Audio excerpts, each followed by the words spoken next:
At 89 years old, Woody Allen broke his silence, not through interviews or public statements, but in quiet, private conversations filled with regret. The legendary director, once known for his clever wit and intellectual humor, was now an old man looking back at the woman who had shaped his art and his life, Diane Keaton. Their story wasn't a typical Hollywood romance. It was something deeper, more complicated, something that outlived love itself. For 56 years, their lives were intertwined. 9 films, decades of connection, and one bond that refused to die. This isn't just a story about a director and his actress. It's about two people whose souls collided in a way too human, too messy, and too real to fit into any category. It began in 1969, when Woody was casting his Broadway play, Play It Again, Sam. Dozens of actresses had come and gone, but none stood out until Diane walked in.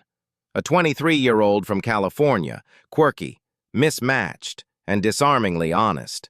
He found her adorable, funny, totally original. And though he didn't admit it, she terrified him. She was everything he wasn't. Light where he was dark, spontaneous where he was anxious. Within weeks they were dating. Within months she'd moved in. And for a brief, shining moment, Woody Allen, the neurotic New Yorker, was happy. Diane made him feel seen, not as the famous comedian or director, but as the insecure kid from Brooklyn who never felt enough. They'd walk for hours through Central Park. She'd point at clouds and dogs and laugh at nothing. And he'd watch her with awe, wondering how someone could just be happy without needing to analyze it. But love, as he once wrote, is like a shark. It has to keep moving or it dies. Living together revealed the cracks. Woody's affection turned to control. He wanted to know where she was, what she was thinking, who she was with. He tried to refine her, intellectualize her, shape her into something that fit his world. But Diane resisted in the gentlest way possible, by staying exactly who she was. When he corrected her grammar, she smiled and said it wrong again. When he mocked her clothes, she wore something even stranger. It infuriated him, and he loved her more for it. But something had to give, and in 1971, it did. Francis Ford Coppola was casting The Godfather, and through connections, Diane landed an audition. Woody dismissed it as silly. A gangster movie, not your style. But she went anyway, got the role, and left for California. That decision fractured their relationship. While she was away filming, she grew into her own person, confident, independent, no longer under his intellectual shadow. When she returned, things weren't the same. Their romance quietly ended in 1972, without shouting, without closure, just silence. 5 years later, Woody turned their story into a film, Annie Hall. It wasn't inspired by Diane. It was Diane. Her clothes, her voice, even her real nickname, Annie, were written into the script. He turned their private memories into public art, rewriting their breakup into something bittersweet instead of painful. It won Oscars, including Best Actress for Diane, and the world saw it as genius.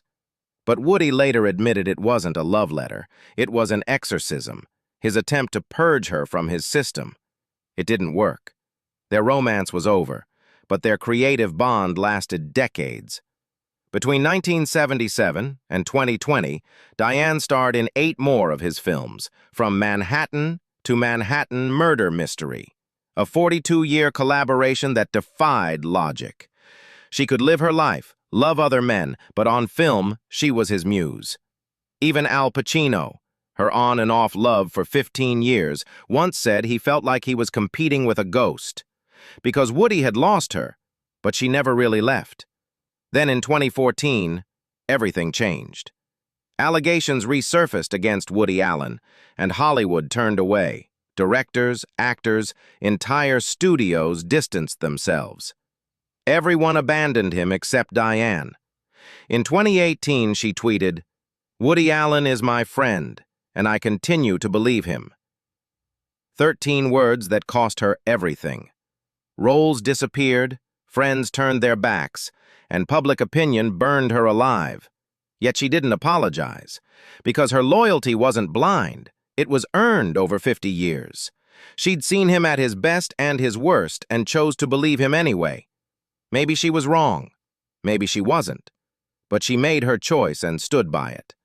By 2024, her health was failing quietly. She canceled projects, appeared frail, and withdrew from public life, but told no one what was happening.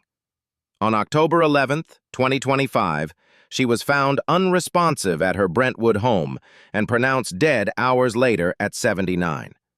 No cause was given, just that it was sudden. Woody was stunned. "I didn't even know she was sick," he said. For someone he'd known for 56 years, worked with 9 times, and who had defended him when no one else would, he hadn't realized she was dying. At her small private funeral, Woody brought a framed photograph from 1970, him and Diane laughing on the set of Play It Again, Sam. Witnesses said he cried uncontrollably, something no one had ever seen from him before. Later, it was revealed he had written her a long letter, a confession of everything he'd never said, but he'd written it too late. She died before it reached her. In those quiet weeks after her death, Woody began opening up to close friends, admitting truths he'd spent a lifetime avoiding. "I was too controlling, and she was too free," he said. "I loved her, but I loved controlling her more. That wasn't love, it was ownership."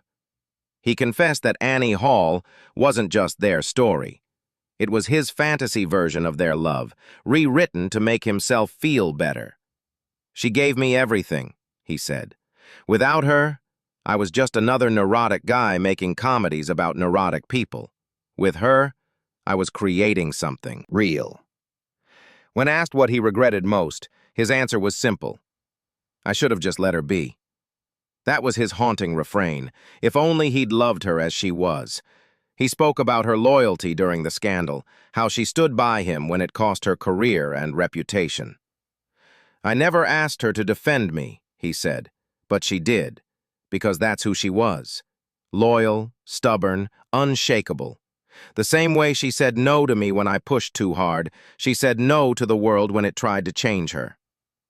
Their last conversation, months before her death, ended with Diane saying, "I don't regret any of it. The relationship, the films, defending you, none of it. I was who I was, and you were who you were, and it was what it was. Simple, direct, and entirely her." At 89, Woody now understands what he never could before. That Annie Hall wasn't truth, just his wishful version of it. The real Diane was better than anything he ever wrote. More human, more flawed, more real. She was his muse, his conscience, his greatest love, and his greatest regret. She saved him more than he ever saved her. She saw him clearly, every flaw, every weakness, and she didn't turn away. Not when they were young, not when the world demanded it, not ever. That was Diane's gift. To love without trying to fix, to accept without demanding change. And maybe that's the miracle Woody spent his entire career chasing through film. The miracle of being loved exactly as you are. In the end, Diane Keaton wasn't just Woody Allen's muse. She was the heart of his work and the soul of his story. Their love was too complicated to work, but too powerful to end. A relationship that transcended romance, friendship, and time itself. Some connections never die. They just live forever. In art, in memory, and in the spaces between what was said and what was never spoken.